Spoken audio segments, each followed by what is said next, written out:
So our patients woke up one day and they had to face a pandemic that took the lives of their family, their friends, and their neighbors.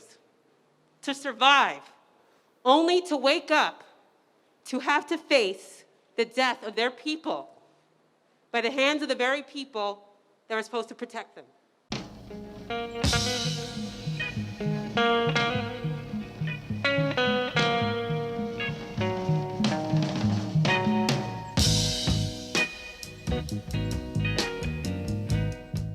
So we stand here today as leaders in our community, as physicians, doctors, PCAs, techs, to show our community that we support them.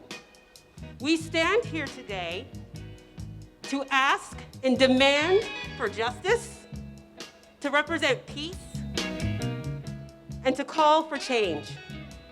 Change, because it's the very community that got hit the hardest from the pandemic that now is being hit by racial injustice and inequity. I went to PS 235 just up the street, just like a few of the doctors and medical students up here. I live in the community. The same issues that affect our patients also affect me. The earliest conversation I remember having with my parents about police brutality was when I was about 10. They said, you do not leave the house without some form of identification or some way to communicate with us if something happens to you.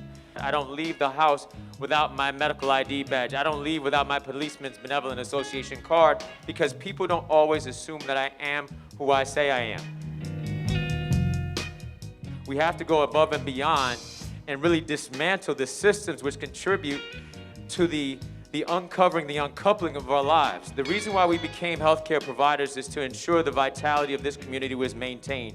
And so we're asking people here in the audience, we're asking our fellow members up here to make sure that this is not just a one-time only thing, but to make sure that dismantling systems of oppression become a part of your practice. This is not something you do on the side. This is a part of who you are as a healthcare provider.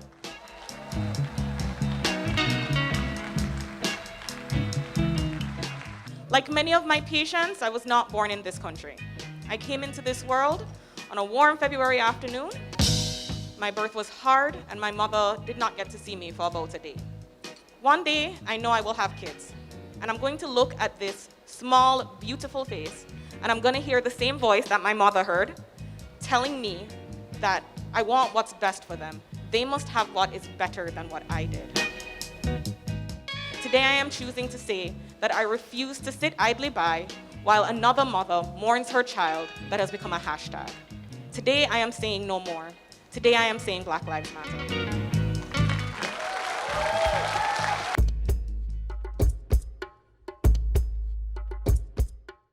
Then I went through anger and sadness. But even through this anger and sadness, I was also proud to be born in this community, full of strong, beautiful, and resilient people.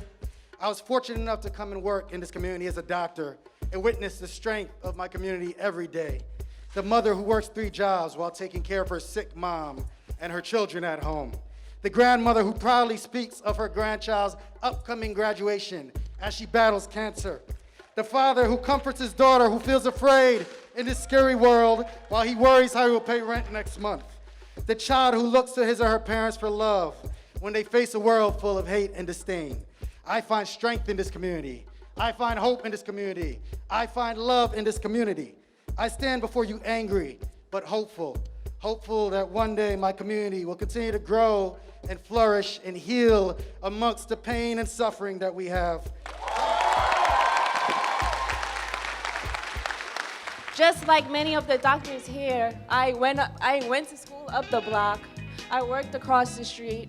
I went to junior high school here, and we are committed to our people. We are committed to seeing justice. We work with love, and we are so happy to see that our whole community is out here dedicated to seeing justice.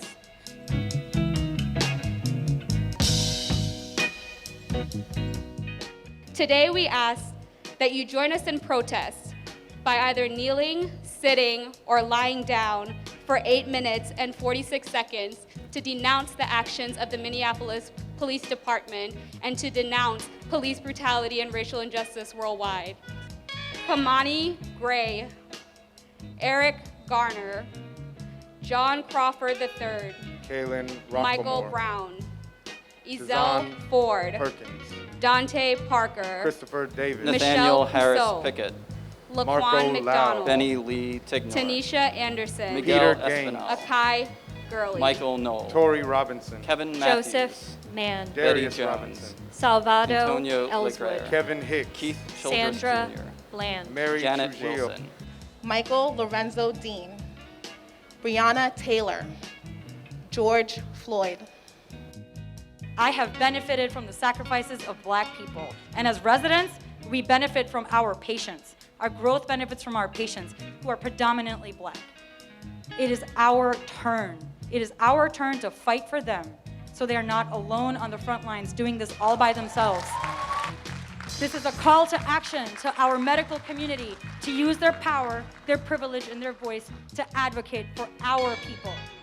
So Maya Angelou said that you cannot control all of the events that happen to you, but you can decide on how you're going to respond to them, okay? And you do not need to be reduced by what happens to you. So today, this is our challenge to you. This is the first of many dialogues, many discussions, many demonstrations for us to talk to one another and be an example for our patients. And as our young medical student said, vote. That's how you change.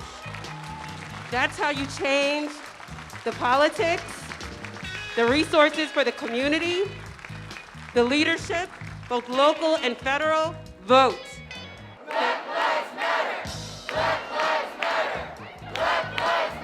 You know, we're really excited to take a stand and show our support for everyone, and we're glad that the emergency medicine residents decided to start this and put it all together. So I think what's taking place is the reemergence of a movement, making sure that young people are taking an active role in the lives of their community. They've already taken steps to becoming healthcare providers, which is a position of service.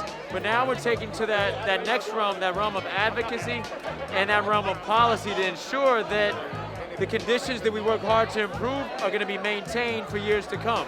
Well, I think a movement has started all across America. And our young people need to see what's going on, because at some point, the changes that happened back in the 60s, we're benefiting, but there's more work to be done, and she needs to know that. That's why she's here. I think it's very monumental at this point for my generation because it makes us feel like there's hope in the